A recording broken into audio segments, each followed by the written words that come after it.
Shalom jemaat yang dikasihi Tuhan, kiranya kasih karunia, damai sejahtera dan berkat dari Allah Bapa dan dari Tuhan Yesus Kristus menyertai saudara-saudara sekalian. Bapak Ibu, saudara-saudara yang dikasihi Tuhan, ketika kita bersama-sama menyelami kehidupan kita sebagai manusia yang baru di hadapan Tuhan, sebagai orang-orang yang sudah ditebus oleh darah Kristus, bagaimanakah kita bisa dengan sungguh-sungguh meyakini akan segala hal baru yang Tuhan berikan di dalam kehidupan kita? Seberapa kita sudah berani untuk menyerahkan semua aspek kehidupan kita di dalam tangan kasih karunia Tuhan? Atau jangan-jangan seringkali kita masih mengandalkan kekuatan diri sendiri, seolah-olah kita bisa mengendalikan berbagai hal dalam kehidupan ini dengan kekuatan kita sendiri.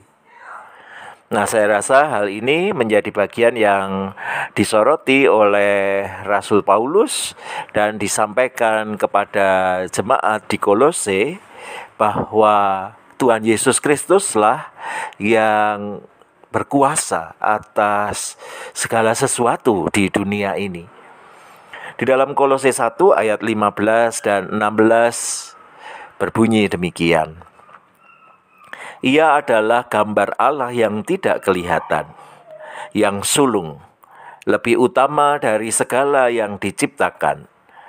Karena di dalam Dialah telah diciptakan segala sesuatu yang ada di sorga dan yang ada di bumi, yang kelihatan dan yang tidak kelihatan, baik singgasana maupun kerajaan, baik pemerintah maupun penguasa. Segala sesuatu diciptakan oleh Dia dan untuk Dia. Dari apa yang dipaparkan oleh Rasul Paulus di dalam 2 ayat ini, kita bersama-sama diajak untuk melihat bagaimana segala sesuatu ada di bawah kaki Kristus. Segala sesuatu yang ada di sorga maupun yang ada di bumi, yang kelihatan maupun yang tidak kelihatan, semuanya ada di dalam kuasa Tuhan kita, Yesus Kristus. Dan kalau kita melihat apa yang dipaparkan oleh Rasul Paulus ini, bukankah sebenarnya hidup kita juga termasuk bagian di dalamnya? Bukankah diri kita ini sebagai orang-orang yang sudah ditebus oleh Dia juga termasuk yang ada di bawah kuasa Tuhan Yesus Kristus? Dan ini saya rasa menjadi sebuah pengakuan yang luar biasa yang didorongkan oleh Rasul Paulus untuk diberikan kepada Tuhan Yesus Kristus. Karena melalui Dialah segala sesuatu di dunia ini diciptakan. Dan kepada Dialah kemudian segala sesuatu itu ditujukan bagi kemuliaannya.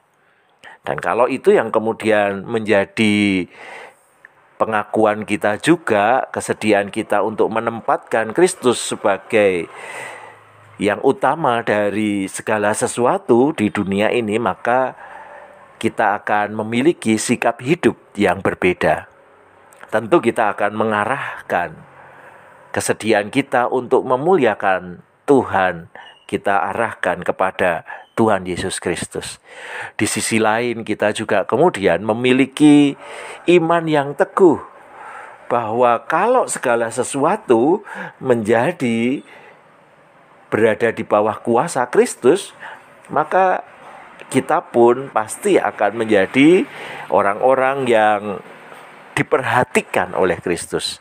Segala sesuatu yang kita butuhkan, yang kita perlukan sebagai anak-anaknya pasti juga akan disediakan oleh Dia supaya kita bisa terus memuliakan Dia. Dan justru inilah yang kemudian menjadi tantangan hidup beriman kita. Seberapa bulat kita memiliki keyakinan akan kuasa Kristus itu dalam hidup kita.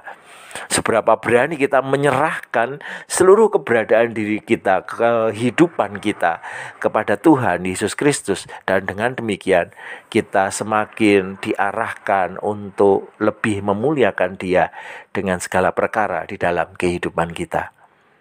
Mari kita berbenah untuk lebih serius berserah diri, untuk lebih sungguh mengusahakan hidup ini, memuliakan Dia di dalam segala perkara kehidupan yang kita miliki.